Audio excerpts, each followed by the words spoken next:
In this video, I'm going to share with you how I rely on great customer service skills to close seven-figure complex SaaS deals and set up the relationship for long-term account success. If you haven't subscribed yet, make sure you hit the subscribe button below and the bell to be notified every time I release a video to help you with your B2B SaaS sales. As the head of growth and partnerships, I consider myself the customer service champion of the business. And it's my role from the very first client interaction that I set the foundation and the tone for how our business will interact with the market or opportunities going forward. And it's by setting the foundation of great customer service really helps accelerate the deal and the opportunity along to getting to a conclusion of helping them buy. When founders and their sales teams enter my B2B SaaS sales program, it's one of the first things I also talk about is focusing on customer service as a key differentiator. And it's easier for a startup to have great customer service skills than the incumbent competition that has been around for a long time. They're often larger, slower to react, and it's a real differentiator for a new business entering a new market. Customer service is about 5 key things when it comes to a startup winning more deals and beating the competition. Number 1 is anticipating your customers' needs. Whenever I engage a potential client in my day job as head of growth, I quickly need to understand is where they fall within a tier, within a market, what market they fall in, and what their level is within an organization. And that will help me to apply the right strategy that I have to help them move along their journey and hopefully get to a buying decision. Now, within your business, I encourage you to understand your customers' needs, investigate that with your current clients if you have any. If you don't, form a hypothesis on what your customers' needs are and constantly check that when you're engaging with the market and alter that as you need to. And then over time, you will get a very detailed account of what your customer needs when they engage with you. Now, a large part of a startup winning and gaining market share and outsmarting the competition, as I've mentioned in previous videos, is teaching them. Now, if an organization is engaging with you as a SaaS business, you have specialty knowledge in the problem that you solve. And it may not be the case they have an intimate knowledge of that problem within their business, and we have an opportunity to guide them and reshape the problem, and that ultimately will help them see our unique value and hopefully lead them towards a buying decision.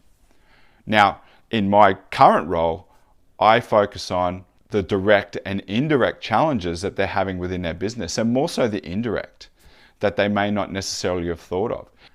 Now, my intention is to get them to change the perspective of the problem from this original thought to more of a larger problem, and that maximizes our value in their eyes and helps them shape their thinking and getting towards a buying decision.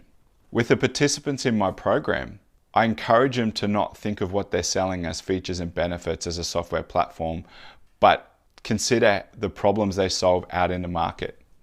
You know, how does that problem look like to the potential client that they're wanting to engage with? Then how do they ask their questions in a different way or present the problem in a different way to really maximize their value? And in that way, we teach them and guide them to better outcomes. And that leads me to my third point, guiding them to better outcomes or better business outcomes. Working in a SaaS business all day, every day, thinking about features that we're building within the platform, thinking about the future roadmap, thinking about how it looks in a CX perspective and how we're different to the competition is common. But the market, if they can get away without buying us, they would. And we have to always consider that. We have to think about why they are engaging us in the first place and what business problems are they trying to solve. Once we understand that, and if we can help them quantify what those current impacts are costing them, then we can lead them to better outcomes with our solution.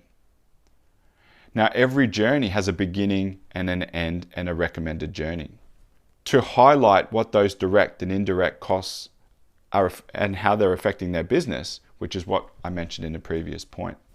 Now, if we do that really well, we have a starting point A, and then we can lead them to better outcomes by showing them how our product will take them there. Then the delta is really the ROI that their business will gain by engaging with our platform. Now, a practical example of this is if you can actually turn that current problem, as an example, into a $500,000 problem of direct and indirect cost here, and your outcome can reduce that down to $100,000, that's a $400,000 return on investment. So maybe your $20,000 investment is a really substantial ROI, and they will see value for money. And that's leading them to better outcomes. Now, understanding the typical journey that an organization would go through to be able to purchase your software or your product is another. We need to actually guide them through that journey. Now, if it's a large government organization, you can probably assume that I have a procurement process to go through, or even a set of stage gates to go through in order to purchase your product. So that would involve doing a business case, engaging with different working groups within the business, and creating a set of user requirements or requirements gathering so they can go to tender, quantifying the current challenges within their business, all sorts of things. So by knowing the journey they're likely to go on, we can create strategies and tools to help them along the journey and remove those speed humps and potential roadblocks. And also building rapport, creating a partnership approach, and differentiating ourselves from the competition because we genuinely want to help them to better business outcomes. We're also further maximizing our value in their eyes because it leads on to the fifth point, which is being easy to deal with. Because we know their journey, we can anticipate their needs and we can help them along that buying journey to be able to buy us. Now, if we think about an example of they'll need to go and do a requirements gathering exercise with different departments within a group. Now, that could extend to a 3-month or a 4-month process if there's multiple working groups. And they're starting from scratch from a set of system requirements that could really put you at a disadvantage. So what we do, and I encourage our participants to do in the program, is to create a set of requirements and give that to your market when you feel like they're about to engage on this journey. Now, over time, you can add to that. So it doesn't need to be perfect. It's just starting, and every time you go through that, you'll get better and better and better. Now, maybe your B2B business or your B2B client doesn't need to go through a buying journey like that. Maybe they just need to do a quick business case, and you can create business case templates to help them along that journey to get approval from someone if you can't get to that key decision maker. But it's about being easy to deal with and anticipating their needs. By using customer service as a differentiation strategy also sets up the account for long-term success once you hand it over to others within the business. Now, it's my goal to really form strong relationships and really set the tone or communicate the culture of any company that I'm working for. So when customer success or projects come in, the relationship is already warmed up. They really understand how we interact, and it's a lot more friendly, and it helps with better business outcomes long after the sales team had transitioned out of the process. We just can't turn great customer success on after they decide to buy. We really need to start from the first interaction and carry that all the way through. Now, I'd love to know in the comments below is how do you use customer service to differentiate yourselves in the market that you're operating? How do you beat the competition with great customer service skills, or is it an area that you want to work on? So leave your comments below. I'd love to hear from you. Now, creating a B2B SaaS sales strategy is critical for the success of your business. And customer service should form the foundation that everything is built on moving forward.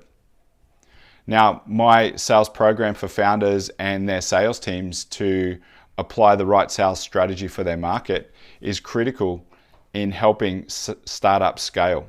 Now, down below in the comments, you can find some information about that. or you can reach out for a sales strategy call, and I'd be more than happy to go through what your current sales strategy is and how I could potentially help you moving forward. Now, if you've liked this video, please hit the like button below. Now, if you like this video, you can also find another video here about 3 critical factors to master to increase B2B SaaS sales. See you next time.